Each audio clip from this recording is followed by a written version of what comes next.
Distinguished participants and guests of the Digital Earth Moscow Summit, a great honor for me to welcome you to Russia, an active participant of the Digital Earth community. I would like to start with a quote from an outstanding thinker, and I will even make it the epigraph of my short speech. Josiah Royce, in the first volume of his book, The World and the Individual, formulated the following.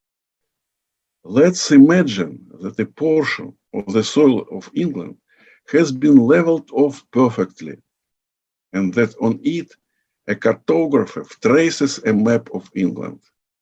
The job is perfect. There is no detail of the soil of England, no matter how minute, that is not registered on the map. Everything has there its correspondence. This map, in such case, should contain a map of a map, which should contain a map of the map of the map, and so on to infinity. This is nothing more than introspection or self-reflection. The country looks into itself through its precise map. Let's extend the thought experiment to the whole Earth. But one small detail prevents us. It's impossible to stick a flat map on the globe without cutting and crumbling the sheet, and vice versa. You can't translate the globe into an exact flat map. This means that a flat map cannot be accurate. So we moved from cartography to neogeography, including digital Earth, which is exactly what we are looking for.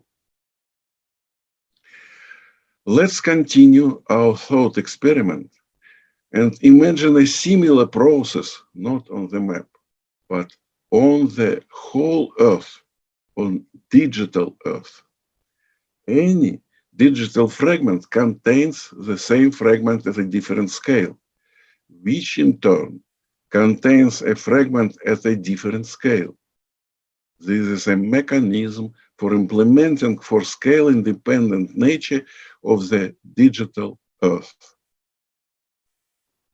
The augmented digital Earth will contain a model of digital Earth with which it interacts, realizing itself, talking to itself. It will already be a reflexive digital Earth. It's convenient to start creating a reflexive model of digital Earth using the example of Russia. Indeed, Russia is a complex, what is more, sophisticated federation. Federation members themselves have a complex structure consisting of parts. Russia really needs to look into itself, reflect on its structure, see how each entity is connected to others at different levels by economic ties. It will be able to do this using the digital Earth methodology. Why is reflexive digital Earth so important to the world? This year is the year of COVID pandemic. That's why we were going online. And I am afraid that this separation will continue throughout the next year. The world has already changed. It's more fragmented than it was a year ago. And in order to make it easier for all countries to move back, it's necessary to reflect on each other. How to do it? It seems to me that for this purpose, it's necessary to include the reflexive digital Earth in the topology of the World Wide Web.